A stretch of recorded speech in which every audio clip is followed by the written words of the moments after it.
Delgado, pass intercepted by Jake Scott.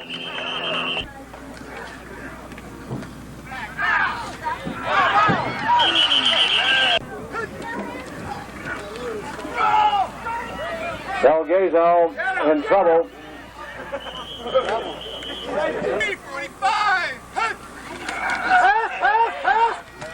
Delgado completes the Farley, and he's going to score.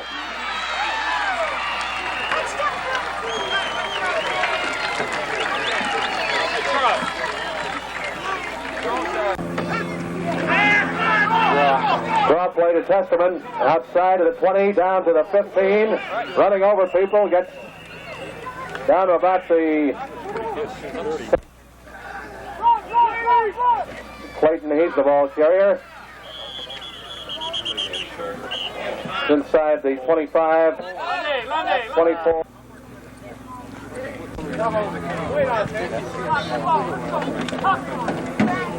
Get the rush put on him. Delgado sacked by...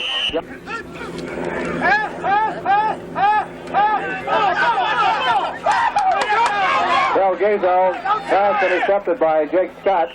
Well, the defense looked good. They came up with some interceptions. They recovered some fumbles. They got off to a big lead, but they gave up a couple of quick touchdowns to the offense. Farley, a rookie, caught a slant-in pass and went about 40 and ran through everybody for a touchdown. And Freddie Solomon caught a quick out and beat some tacklers and got into the end zone for the other touchdown scored by the offense.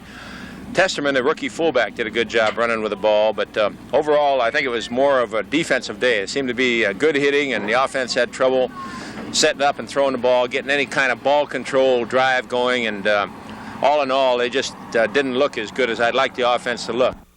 I don't know what he means by conditions. They offered me a contract, which was a nice contract. The conditions, I guess, were to compete for a backup job. And to me, when you compete for a backup job, it's like, you know, let's go to training camp, and if there's not a younger guy who can play the backup position, then you can make the team. Well, God Almighty, you know, in all due respect to Don, I'm not ready to accept something like that. And he knew it. He knew I would not take a position like that. So.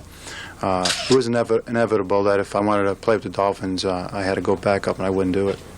Do you think realistically that you could go out there and play all those exhibition games and regular season games this year and play as well as you did like back in 75 or 74 and before that?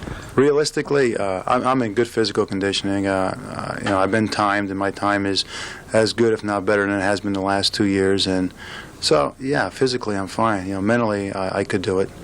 No question, but it's just a decision to retire, and under the circumstances, I had no other choice, really. After 14 seasons of playing linebacker in the old AFL and in the National Football League, Nick Buoniconti officially announced his retirement as a player today. The 35-year-old Notre Dame grad played 7 seasons with the Dolphins, but missed most of last year because of an injury. I asked him how he'll adjust to retirement and what he'll miss most about football. 26 years I've been playing football. I've been putting shoulder pads up. I've been going to some sort of a training camp. And, you know, this is the first time that I've not gone to a training camp. I don't miss training camp, but I do miss the relationships of the ball players on a team. And this is something that I'm really dearly going to miss. You know, I think people try to prepare themselves for retirement. They think about it. They think they've got everything wrapped up. They've got something in a nice, you know, form. But then the actual job of retiring, the mental process of retiring, I'm not sure you could ever really get used to that. I'm going to miss playing on a field. I'm going to miss sweating before the games, my hands and my palms being all wet. I'm going to miss the pressure, and I'm going to miss the 80,000 people in the Orange Bowl, you know, cheering for the Dolphins, because this is a great part of it. This is what it's all about. This is what the psyche is. And, you know, it's tough to just discard all of those and just by saying I'm retired. By saying I'm retired doesn't mean you're mentally right to do it. Like a lot of other former players, Nick will try his hand in the broadcast booth as an analyst for CBS this season. He'll also join myself and Tony Segreto for the 6 Dolphin preseason games to be seen here on Channel 4. Roger Twibell, Channel 4 Sports.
basic foundation to build from. That's the important thing, Bernie. I think watching them play last year when I was doing color for CBS, I had the feeling that there was some very good young talent.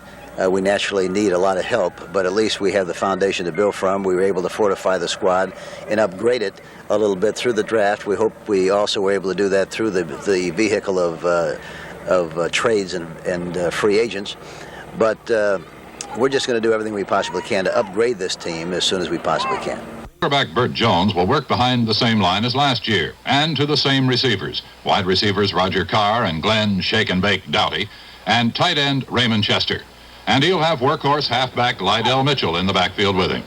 One change will be in the fullback slot, where Roosevelt Leaks and Kim Jones are likely to work where Bill Olds performed last season. And Burt Jones thinks that opens up a few interesting possibilities for his offense.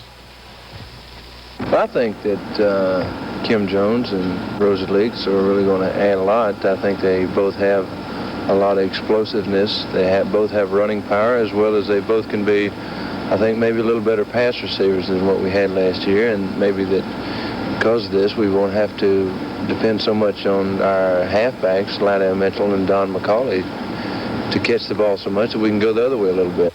Marcia Broda believes the Colts need to keep the winning string going, so there's an emphasis on winning the exhibitions this year. This preseason, then, should give a solid clue on what's coming for the Colts in '76. Well, the offense is in excellent shape. The Big Red defense is a question mark as they head into the '76 season. Last year, the Cardinal defense allowed almost 20 points a game. Trying to shore up the defense, the Cardinals acquired 6 veterans via trades, 4 of whom were starters elsewhere. Big Walt Potulski, a 6'6", 265-pound defensive end, picked up from the Buffalo Bills. Defensive tackle Marvin Upshaw, who's 6'4", 260, played his football for the Kansas City Chiefs. And also coming over to St. Louis from the Chiefs, safety Mike Sensabaugh, the former All-American from Ohio State. The veteran linebacker Al Beauchamp, an 8-year starter for the Cincinnati Bengals. And to help also will be their #1 draft choice, Mike Dawson, a 6'4", 270-pounder, an All-American from the University of Arizona. All in all, the players and coaches feel this is the year to go all the way to Pasadena, California.